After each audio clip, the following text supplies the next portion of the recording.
My mother had always been obsessed with appearances, both hers and mine.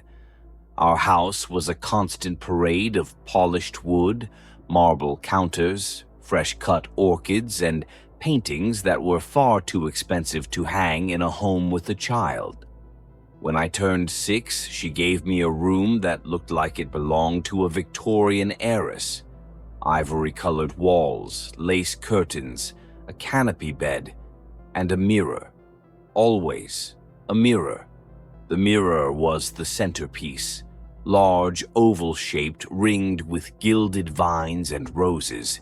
It stood taller than I was. My mother called it the velvet mirror because of the deep red drapes she'd hung behind it to make the gold pop.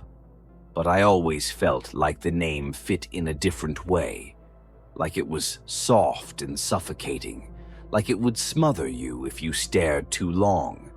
I never liked it. Not from the start. I remember telling my dad I didn't want it in my room.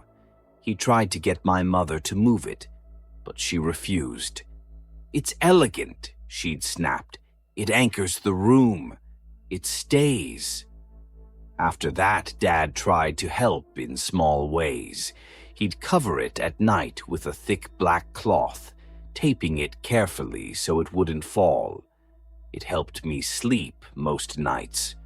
But there were times, even with the cover, I could hear the mirror. Not voices, no, nothing that clear. Just sound, scratches, breathing, the soft flutter of velvet. I told myself it was nothing, just my imagination.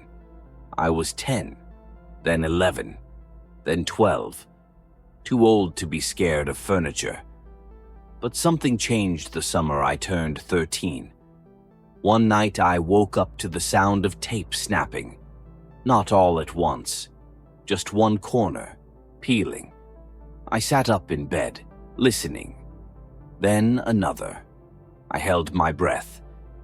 The cloth sagged, then fluttered to the floor, landing like a dead bird. I froze. In the dim moonlight, I could see my reflection sitting up in bed, except it wasn't quite right. Her head was tilted at the wrong angle, her eyes too wide, too bright. Her mouth was moving, but I couldn't hear what she was saying.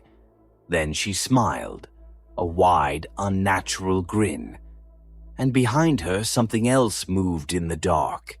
A shadow that wasn't mine, long fingers, crawling across the velvet background. I screamed. My dad came running. The mirror was covered by the time he got there.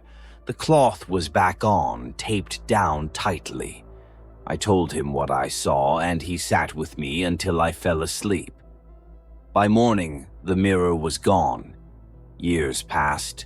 I moved out, got a scholarship, moved states away. I didn't think about the mirror again. Not really. Not until I had a daughter of my own. Her name was Isla, and she was perfect. Curious, bright, fearless in a way I never was. When she turned 6, I gave her the bigger bedroom in our new place, the sunniest one. I decorated it myself, made it sweet and simple. Pale green walls, shelves for her books, a little twin bed with star-shaped pillows. She loved it. Then my mother sent us a package. It was wrapped in thick cloth and sealed with tape. There was no note, just a card that read, "It's time she had something beautiful." I unwrapped it with shaking hands. The velvet mirror. My breath caught in my throat. I nearly threw it out. I came so close, but Isla saw it before I could. She gasped and ran her fingers over the gold vines. "It's so pretty," she said. I almost said no. Almost. But I was tired. My job was demanding. I hadn't slept well in months. I told myself it was just a mirror, and for weeks it was. She played in front of it constantly, pretending to be a queen or a mermaid or a fairy. Sometimes I'd hear her talking quietly, but I figured she was using her imagination. Every child has imaginary friends. Then, one night, I walked past her room and heard her whisper, "Don't worry, I won't let her take you." I stopped. My hand froze on the doorknob. "Who?" I asked, pushing the door open. Isla jumped. "No one," she said quickly. "Just playing." Her dolls, Luna and Poppy, lay abandoned on the carpet. Her hands rested on the mirror, palms down. Her head was tilted down, too, as if listening to something from deep inside. I yanked her away from the mirror. "That's enough playtime." She didn't argue. That was the worst part. She looked up at me with eyes that were too serious for her age and simply nodded. That night, I couldn't sleep. I dreamed of velvet drapes fluttering in a room with no windows. I saw Isla walking deeper into a hallway of mirrors, each reflecting a version of herself. Older, sadder, crying out without sound. I woke up gasping. I ran to her room. She was sleeping. The mirror was covered now. I had thrown a sheet over it before bed, but something was wrong. I stepped closer, a breath. Not hers. It was shallow, wet, right behind the sheet.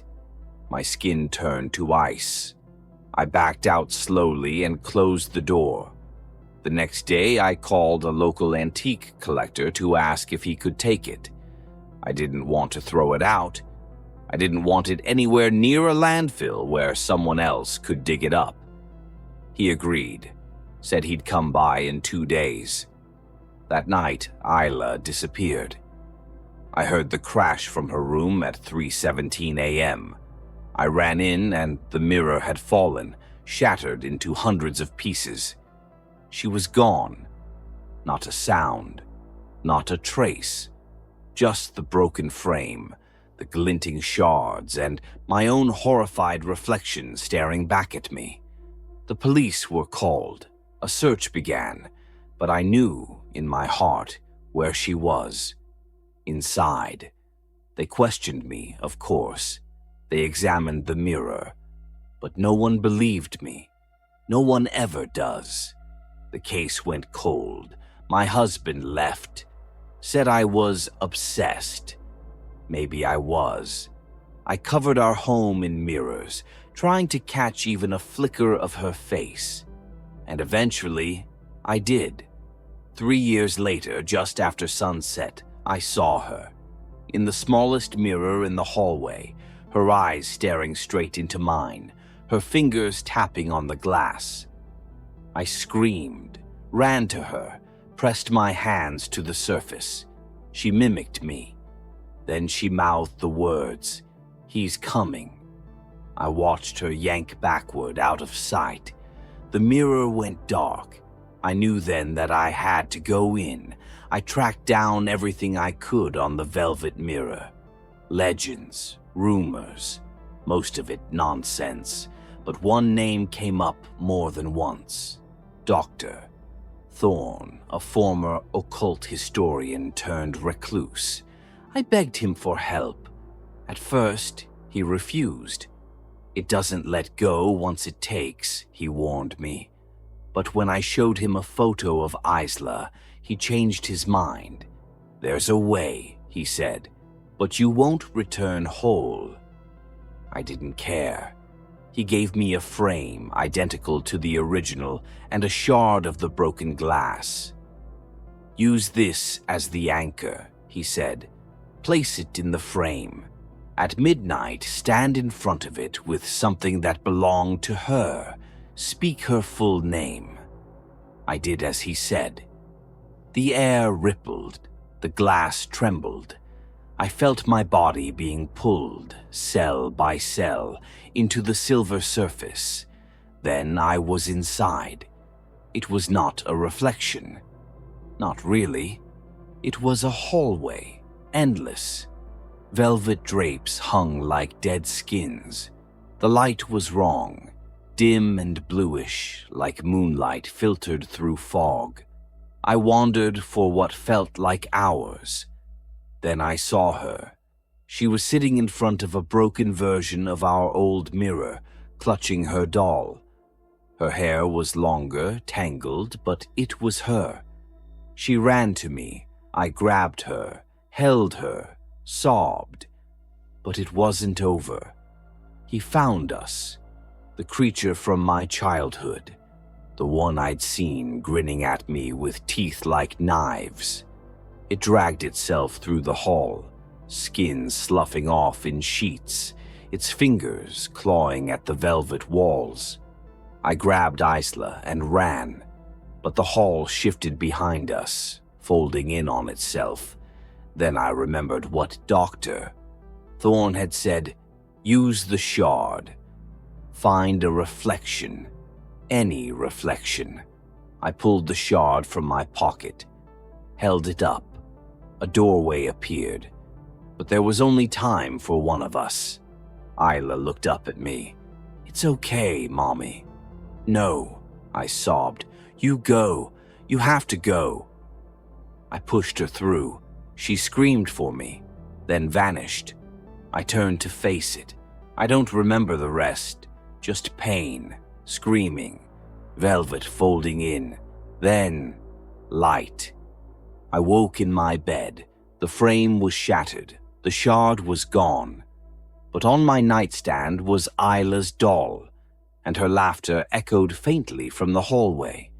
She was back, safe, but part of me wasn't. Every mirror I pass shows a flicker, just a moment, of something still there, still waiting, watching. Sometimes I see my own face grinning when I know I'm not. Sometimes I hear a whisper in a voice like mine. You left me behind. And sometimes, late at night, I see velvet curtains flutter in the dark glass. But I don't cover them anymore. I keep watching. Because if he ever comes back, I'll be ready.